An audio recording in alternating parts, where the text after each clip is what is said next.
Hello guys, आज के हमारी इस वीडियो में हम समझने वाले हैं नॉर्मल डिस्ट्रीब्यूशन। जैसे कि स्टडी मटेरियल के अंदर नॉर्मल डिस्ट्रीब्यूशन काफी थोड़ा सा ना 5-6 पेजेस में फैला सा हुआ है और इसमें से आते हैं 1-2 क्वेश्चंस हैं। तो मैंने कुछ इंपॉर्टेंट टॉपिक्स यहाँ पर लिस्ट डाउन कर दिए हैं और उन्हें हम अच्छे से समझते हैं और फिर इसके बाद हम इनके अच्छे से एक एक क्वेश्चन करेंगे, ठीक है। और इसके अलावा अदरवाइज आपका क्वेश्चन नहीं आता इसमें से, थ्योरी का भी क्वेश्चन इन्हीं में से बनता है। अदरवाइज जो थ्योरी के क्वेश्चंस बनते हैं वो भी मैं आपको बता दूंगी। ओके, तो पहले हम इन्हें समझते हैं आराम से। नॉर्मल डिस्ट्रीब्यूशन, अब देखिए नॉर्मल डिस्ट्रीब्यूशन आया क्यों, है ना। हमने इतने सारे डिस्ट्रीब्यूशन समझे, पॉइजन समझा और कौन कौन से समझे हमने, बाइनोमियल भी समझा और प्रोबेबिलिटी तो है ही। तो इन तीनों के अलावा अब इसकी जरूरत क्यों पड़ी, नॉर्मल की जरूरत क्यों पड़ी। नॉर्मल डिस्ट्रीब्यूशन कब यूज किया जाता है, एक्चुअली ये कंटिन्यूअस सीरीज के केस में यूज किया जाता है। लाइक अगर हमें हाइट का डाटा दिया हुआ है, देखिए अगर हमें हाइट का डाटा दिया हुआ है तो आप उसे कैसे लिखते हैं टेबल के अंदर, आप कैसे लिखोगे 0 से 5 हाइट जिसकी, राइट, ऐसे 5 to 10, 10 to 20, 10 to 15, तो इस टाइप से पैरामीटर डिसाइड होते हैं। आप हर एक की हाइट का पर्टिकुलर लिखने तो वाले हो नहीं, राइट, यही चीज होती है। बट अगर हम किसी और नॉर्मल डाटा की बात करते हैं, मार्क्स की बात करते हैं, जो हमारे डाटा डिस्क्रीट के होते हैं उन केसेस में बाकी के लगते हैं हमारे डिस्ट्रीब्यूशंस। तो हमारे कंटिन्यूअस के केस में हमेशा नॉर्मल। अब हम समझते हैं इसके बचे हुए कॉन्सेप्ट्स, ध्यान से समझते हैं हम सारे के सारे कॉन्सेप्ट इसके। देखिए सबसे पहली बात, नॉर्मल डिस्ट्रीब्यूशन के पैरामीटर्स क्या होते हैं, क्योंकि बाइनोमियल में हमने पढ़ा था, राइट, बाइनोमियल में हमारे पैरामीटर्स क्या क्या थे, एन और पी, ठीक है, एन और पी हमारे पैरामीटर्स थे। ऐसे ही हमारे पॉइजन के अंदर पैरामीटर क्या था हमारा, एम, जिसके ऊपर हमारी प्रोबेबिलिटी निकालना डिपेंड करता है, वो हमारा क्या होता है, पैरामीटर। तो यहाँ पर हमारी प्रोबेबिलिटी किसके ऊपर डिपेंड करती है, 2 चीजों पर, मीन पर और हमारे स्टैंडर्ड डेविएशन पर। ये दोनों हमारे क्या हुए, पैरामीटर, 2 इंपॉर्टेंट पैरामीटर। देखिए क्या क्या हुए, मीन और यहाँ पर स्टैंडर्ड डेविएशन का स्क्वायर, मतलब वेरिएंस। अब ये देखिए मीन को हम किस तरीके से प्रेजेंट करते हैं, मीन का क्या होता है, सिंबल होता है हमारे पास। देखिए ये हमारा यहाँ पर क्या हो गया, मीन का सिंबल, ठीक है, ये हमारा मीन का सिंबल होता है और ये हमारा क्या होता है, वेरिएंस का सिंबल होता है। तो ये हमारे दोनों हो गए इसके अंदर मेन पैरामीटर। और यहाँ पर 2 पैरामीटर होने की वजह से इसे क्या बोला जाता है, यहाँ पर बाई पैरामीट्रिक। देखिए 2 इंपॉर्टेंट पैरामीटर होने की वजह से इसे क्या बोला जाता है, हमारा बाई पैरामीट्रिक, ठीक है। अब देखिए आगे समझते हैं हम और बातें। 2 पैरामीटर है और दोनों की वजह से इसे बाई पैरामीट्रिक बोलते हैं। और इसका प्रोबेबिलिटी का फंक्शन क्या है, लाइक अलग अलग चीजों में हमने पढ़ा था, हर एक के फंक्शन अलग अलग थे। तो यहाँ पर हमारा नॉर्मल के केस में क्या फंक्शन है, मतलब प्रोबेबिलिटी निकालनी है तो कैसे निकाली जाएगी, उसके लिए क्या फॉर्मूला यूज किया जाएगा, वो है यहाँ पर। देखिए फॉर्मूला क्या है हमारा, 1 upon standard deviation square root 2 pi. अब देखिए स्क्वायर रूट में आएगा 2 पाई, ई की पावर, देखिए ई की पावर नेगेटिव x माइनस ये हमारा क्या हो गया, मीन का स्क्वायर अपॉन में 2 स्टैंडर्ड डेविएशन का स्क्वायर। तो देखो बहुत अजीबोगरीब फॉर्मूला लग रहा है ना। अगर ऐसे प्रोबेबिलिटी निकालनी आ गई तो कैसे निकालेंगे। एक्चुअली इससे कभी भी इसका यूज कर आपको प्रोबेबिलिटी कभी भी इतनी लेंथी निकालने की जरूरत नहीं पड़ेगी। आपको बस ये फॉर्मूला याद रखना पड़ेगा। आपको कई बार क्या होगा, क्वेश्चन के अंदर प्रोबेबिलिटी ऑलरेडी ये फंक्शन में दी होगी बनाकर, हमें कंपेयर कर मीन और स्टैंडर्ड डेविएशन की वैल्यू निकालनी होगी, सिर्फ उसके लिए यूज होगा इसका। तो वो चीज हम समझेंगे कि वो कैसे निकलेगी। तो अभी आप इसको देखकर कंफ्यूज मत होना, हम क्वेश्चंस के साथ समझेंगे ये बातें, ठीक है। एक बार के लिए सीधी सी बात है, प्रोबेबिलिटी निकालने के लिए ये फॉर्मूला होता है, ओके। और ये फॉर्मूला जस्ट हम क्या करेंगे, एक बार आपको याद करना पड़ेगा, ठीक है। और देखिए वेयर हमेशा एक्स की वैल्यू यहाँ पर क्या होती है, minus infinite to infinite. X की वैल्यू कुछ भी हो सकती है यहाँ पर, माइनस इन्फाइनाइट टू इनफाइनाइट। और पाई की वैल्यू तो हमें पता ही है, पाई की वैल्यू क्या होती है, 3.14, 3.14।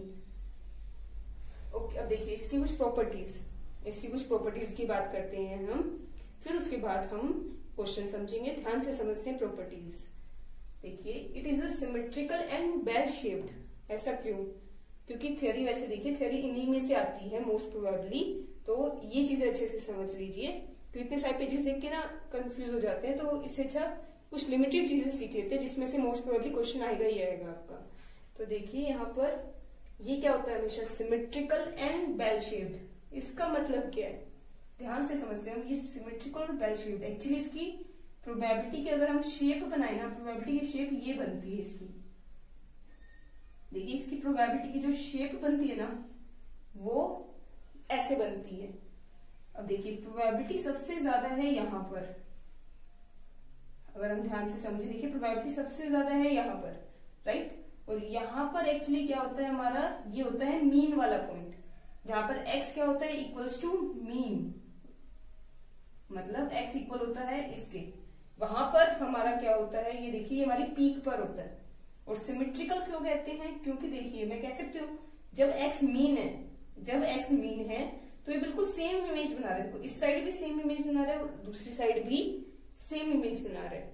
देखिए यहाँ पर मैंने क्या लिया है, ये हमारा क्या हो गई, मीन की लाइन, ठीक है। हमने मीन की जस्ट लाइन ड्रॉ कर दी, एक्स एक्सिस पर अज्यूम कर रही हूँ। देखिए अगर मैं इसे एक्स एक्सिस अज्यूम करती हूँ, अगर मैं यहाँ लाइन ड्रॉ करती हूँ तो ये क्या होगा, x इक्वल टू मीन हुआ।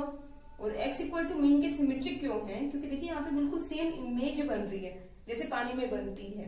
तो ये पानी का लेवल हुआ और बिल्कुल सेम इमेज क्रिएट हो रही है, इससे बोलते हैं सिमेट्रिक होना। तो ये सिमेट्रिकल होता है, ना कि यहाँ पर स्क्यू सिमेट्रिक नहीं होता, ये सिमेट्रिक होता है। और बेल शेप्ड क्यों, क्योंकि बेल की शेप बन रही है और यहाँ पर ये हमेशा इनफाइनाइट तक जाते हैं। देखिए कहीं टच नहीं कर रहा, मतलब कभी भी इसकी प्रोबेबिलिटी जीरो नहीं आती। देखिए कभी भी प्रोबेबिलिटी जीरो नहीं आती और ये ऐसे ही चलता जाता है। और जहां पर x मीन के इक्वल होता है वहां पर हमारी प्रोबेबिलिटी क्या होती है, मैक्सिमम। ओके देखिए जैसे हमने ये यही सेम पॉइंट्स कुछ यहाँ पर लिखे हुए हैं। Probability has maximum value at mean, mean पर प्रोबेबिलिटी हमारी क्या होती है सबसे ज्यादा, ग्रेजुअली ऑन अदर, ये देखिए डिक्रीजेस, फिर क्या होती है डिक्रीज होती रहती है ऑन अदर साइड, मतलब यहाँ पर तो ज्यादा है, फिर चाहे किसी भी साइड जाओ धीरे धीरे कम होती रहती है और फिर बिल्कुल ही कम हो जाती है और सेम लेवल पर चली जाती है, धीरे धीरे कम होती है बिल्कुल, ठीक है। तो ये क्या हो गई यहाँ पर, decreases gradually on other side. फिर next, curve is symmetrical about mean, वही जो भी अभी हमने समझा है, ये हमेशा क्या होता है, सिमेट्रिकल होता है मीन के लिए, क्योंकि मीन ये एक तरीके से वही वोटर लेवल वाली बात हो गई ना, तो ये वोटर पे परछाई क्रिएट करता है। जैसे देखिए अगर मैं बात करूं, ये पानी पे परछाई क्रिएट कर रहा है, इसलिए पानी के लिए ये क्या है, सिमेट्रिक। सिमिलरली ये मीन के लिए क्या हुआ, यहाँ पर सिमेट्रिक हुआ, क्योंकि मीन आते ही यहाँ बिल्कुल सेम इमेज क्रिएट हो गई, इसलिए इसे मीन के सिमेट्रिक कहा जाएगा। ओके, और इस केस में हमेशा नॉर्मल में मीन मीडियन मोड क्या होते हैं, सेम होते हैं हमारे, ठीक है। क्योंकि देखिए ना यही मीन आएगा, यही मीडियन बनेगा और यही हमारा मोड आएगा, क्योंकि इसमें प्रोबेबिलिटी सबसे ज्यादा है, राइट। मीन का मतलब होता है एवरेज, वो ये आ रहा है, मीडियन का मतलब होता है मिड वैल्यू तो यही है, और मोड का मतलब होता है जिसके हैपन होने के चांसेस सबसे ज्यादा है, और इसी के तो हैपन होने के चांसेस सबसे ज्यादा है, इसलिए ये तीनों हमेशा यहाँ पर यही वाला पॉइंट हुए। ओके, और इसे क्या कहा जाता है, यूनिमोडल, क्योंकि इसका जो मोड आता है वो यूनिक आता है। ओके, और देखिए पॉइंट ऑफ इन्फ्लेक्शन, ये चीज आ जाती है कई बार कि इसका पॉइंट ऑफ इन्फ्लेक्शन क्या है। तो देखिए पॉइंट ऑफ इन्फ्लेक्शन क्या होगा, मीन के अंदर स्टैंडर्ड डेविएशन ऐड कर दो और मीन के अंदर स्टैंडर्ड डेविएशन लेस कर दो, ये क्या होते हैं हमारे दो पॉइंट ऑफ इन्फ्लेक्शन, इसलिए इसे ट्विनिंग पॉइंट ऑफ कर्व भी कहते हैं। देखिए ध्यान से, ट्विनिंग पॉइंट ऑफ कर्व भी कहते हैं इसे। ओके, और ये देखिए कर्व, ये कर्व है हमारा नॉर्मल कर्व, तो नॉर्मल कर्व के अंदर देखिए एरिया कितना बनेगा, ध्यान से समझना। देखिए टोटल एरिया पूरा एक ही बनेगा, क्योंकि ये प्रोबेबिलिटी है और टोटल प्रोबेबिलिटी हमेशा क्या होती है, 1।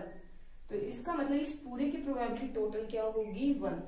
और ये बिल्कुल मिड में ड्रॉ किया गया है, इस वजह से ये पूरा एरिया क्या होगा, 0.5 कह सकते हो ना मैं, और ये पूरा एरिया क्या होगा, 0.5, ठीक है, बिल्कुल हाफ हिस्सों में कट रहा है। ओके, अब समझते हैं हम नेक्स्ट पॉइंट। देखिए क्वार्टल डेविएशन हमारा क्या होता है, 2/3 ऑफ स्टैंडर्ड डेविएशन। देखिए क्वार्टल डेविएशन क्या होता है, 2/3 ऑफ स्टैंडर्ड डेविएशन, जैसे आपको आपके क्वेश्चन में या तो क्या दिया होगा, स्टैंडर्ड डेविएशन दिया होगा, या इस फॉर्मूले से कंपेयर करने के लिए स्टेटमेंट दी होगी। हम एग्जांपल्स के साथ समझेंगे, ठीक है। आपको स्टैंडर्ड डेविएशन निकल जाएगा कहीं ना कहीं से, तो स्टैंडर्ड डेविएशन से क्या आ जाएगा, क्वार्टाइल डेविएशन, और मोस्ट प्रोबेबली आपको स्टैंडर्ड डेविएशन गिवन होगा, उसका 2/3 कर देते हैं, क्या आ जाएगा, क्वार्टाइल डेविएशन। और मीन डेविएशन क्या होता है, 4/5 होता है एसडी का, या तो 4/5 या फिर 0.8, ओके। और फर्स्ट और थर्ड क्वार्टाइल निकालने के लिए कह दे, तब क्या होगा, फर्स्ट क्वार्टाइल क्या होता है, मीन में से लेस करेंगे 0.675 इंटू स्टैंडर्ड डेविएशन। देखिए स्टैंडर्ड डेविएशन जो भी होगा उसको मल्टीप्लाई करेंगे 0.675 से, फिर मीन में से लेस किया जाएगा, ठीक है। ऐसे ही थर्ड क्वार्टाइल में बस ये ऐड होगा, ठीक है। ये हर एक चीजें हम समझेंगे, ठीक है। फिलहाल के लिए एक बार हम सारा थियोरेटिकल मतलब सभी के सभी फॉर्मूलाज वगैरह एक साथ समझ लेते हैं। और नॉर्मल डिस्ट्रीब्यूशन बायोपैरामेट्रिक होता है, जो कि अभी अभी हमने देखा, क्योंकि इसके अंदर मेन 2 पैरामीटर्स होते हैं, मीन और वेरिएंस, ओके। अब हम इसमें प्रोबेबिलिटी निकालते कैसे हैं वो चीज समझते हैं अच्छे से डिटेल में, फिर उसके बाद उसके एग्जाम्पल समझेंगे, क्योंकि वही पोर्शन इसका सबसे, देखिए हम समझ रहे हैं हमारा नॉर्मल डिस्ट्रीब्यूशन का मेन टॉपिक कि हम प्रोबेबिलिटी निकालते कैसे हैं। देखिए प्रोबेबिलिटी निकालते कैसे हैं, सबसे पहली बात बेल शेप्ड होता है, राइट। और यहाँ पर देखिए इस पॉइंट पर हमारा क्या होता है, x इक्वल टू मीन होता है, तो हम क्या करते हैं, इसे z की फॉर्म में प्रेजेंट करते हैं। ध्यान से समझिए, हम इस पूरी लाइन को हम z की फॉर्म में प्रेजेंट करते हैं ताकि ये एक्सिस को रिप्रेजेंट कर सके, क्योंकि देखिए यहाँ पर x क्या होता है, वैसे 0 होता है, तो 0 कैसे बनाएंगे हम, यहाँ पर देखिए x की वैल्यू है मीन, तो अगर x में से मीन ही लेस कर दूं तो ऑटोमेटिकली क्या बनेगा, 0 बनेगा, क्योंकि देखिए ना x की वैल्यू, x यहाँ पर मीन की लाइन ही तो है, और आप मीन में से मीन को लेस करोगे तो यहाँ पर क्या आएगा, 0 पॉइंट आएगा, तो हम इसे z से प्रेजेंट करते हैं। आपको मैं क्वेश्चन समझाऊंगी, उसके साथ और अच्छे से क्लैरिटी आएगी, ठीक है। और अपॉन में क्या आता है, स्टैंडर्ड डेविएशन। हम इसके अंदर जो भी प्रोबेबिलिटी निकालते हैं वो आती है z less than equals to whatever is figure. मान लीजिए यहाँ पर क्या आ रहा है, 0, ठीक है, जो हमें टेबल दी होती है या फिर आपको वैल्यू दी होगी, जो भी वैल्यू दी होगी वो इस चीज की दी होती है। देखिए हमेशा z less than equal to 0 की वैल्यू, पूरे लेस की वैल्यू दी होती है। लाइक अगर z less than equals to 1 दिया हुआ है तो इसका मतलब 1 से लेस कंप्लीट एरिया, हमेशा left hand side portion complete दिया होता है, आपको ये बात समझनी पड़ेगी। और इस चीज को ये हमेशा 5 से डिनोट करते हैं। देखिए इस चीज को हमेशा 5 से डिनोट किया जाता है। 5 0 का मतलब क्या है, z की वैल्यू 0 से लेस, ऑलवेज लेस, ओके। और z की वैल्यू 0 से लेस, और z यहाँ पर हमारा ये होता है, ठीक है। यहाँ पर देखिए z की वैल्यू 0 से लेस, अगर मान लीजिए आपको कहा हुआ है इस 1 की वैल्यू निकालिए, इसका मतलब क्या है, हमें z की यहाँ पर देखिए प्रोबेबिलिटी निकालनी है, अगर z की वैल्यू 1 से क्या हो, छोटी। ये देखिए प्रोबेबिलिटी निकालने का फॉर्मूला है ये, पहली बात। दूसरी बात, अगर आपको क्वेश्चन में लिखा हुआ है कि 1 की वैल्यू निकालिए, इसका मतलब z क्या है, 1 से छोटा है, या इसकी वैल्यू दी हुई है, इसका मतलब क्या है, ये वैल्यू कब दी हुई है, जब हमारा z क्या होगा, 1 से छोटा होगा। ये चीजें हम अच्छे से समझेंगे क्वेश्चंस के साथ। अब और दूसरी बात, अब देखिए ये पूरा पोर्शन था 0.5 और ये पूरा पोर्शन था 0.5। अब यहाँ पर z 0 है तो इस जगह क्या होगा, z नेगेटिव होता जाएगा। देखिए यहाँ पर z क्या होता जाएगा, नेगेटिव होता जाएगा, जैसे -1 -2 इस टाइप से नेगेटिव होता जाएगा। और यहाँ पर क्या होता है, पॉजिटिव। इस केस में एरिया क्या होगा हमारा, जैसे अगर आपसे क्वेश्चन में पूछे, अगर हम मीन में स्टैंडर्ड डेविएशन ऐड करते हैं और लेस करते हैं, इनके बीच का एरिया क्या है। देखिए हम निकाल क्या रहे हैं, पहले आपको ये समझना पड़ेगा ना। ये था मीन का पॉइंट, मीन में से हमने क्या किया, स्टैंडर्ड डेविएशन लेस कर दिया और स्टैंडर्ड डेविएशन क्या कर दिया, प्लस। देखिए प्लस करेंगे तो उस साइड जाएंगे ना, ये पॉजिटिव एरिया है, ये नेगेटिव एरिया, तो लेस किया तो यहां आ जाएगा, प्लस किया तो यहां पर। तो देखिए इनके बीच का ये टोटल एरिया क्या है, एक्चुअली टोटल एरिया हमारा कितना होता है, 68.27%। अब देखिए टोटल 68.27 है, देखिए टोटल जो है ये टोटल है 68.27%। और ये बिल्कुल मिड में लाइन है। मिड में होने की वजह से पूरे एरिया को क्या कर रहे हैं, दो हिस्सों में बांट रहे हैं। तो 68.27 का देखो हाफ यहाँ होगा और हाफ यहाँ। तो 68.27 का हाफ करेंगे तो क्या आएगा, 34.135। तो यहाँ पर भी 34.135% एरिया कवर करेगा और यहाँ पर भी। तो अदर साइड पर क्या हो जाएगा, 34.135%। तो टोटल हो गया 68.27%। तो इस टाइप से क्वेश्चन आ जाता है कि 68.27% एरिया इन तीनों में से किससे कवर होता है। इसकी वैल्यू निकालनी, देखिए इसकी लिमिट निकालनी है, इसके बीच का एरिया निकालना है किसका, मीन प्लस 2 स्टैंडर्ड डेविएशन का। देखिए double of standard deviation add किया जा रहा है मीन के अंदर, ठीक है। तो ये देखिए ये चीज क्या बनती है हमारी, अगर मैं मीन के अंदर double of standard deviation add करती हूं और माइनस करती हूं, तो ये हमारा देखिए ये पूरा का पूरा यहां से यहां तक टोटल एरिया 95.45% कवर होता है। टोटल 95.45 है तो हाफ कितना होगा, 47.72%। यहाँ पर भी 47 है और यहाँ पर भी 47.72% है।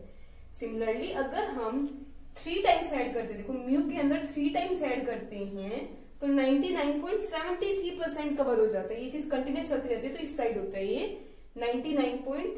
सो ये चीज क्या होगी, माइनस। यहाँ पर माइनस होगा और यहाँ पर क्या होगा हमारा, प्लस होगा, राइट। तो देखिए ये चीज किसको कवर करती है, यहां से लेकर यहां तक पूरा एरिया कितना होगा, 99.73%। तो इन शॉर्ट वही अदर साइड पर क्या होगा, हाफ, 49.78%। ओके, अब इसके हम कुछ एग्जाम्पल समझेंगे, ठीक है। आप ये अच्छे से समझ लीजिएगा, पहले कॉन्सेप्ट, फिर उसके बाद हम एग्जाम्पल समझेंगे।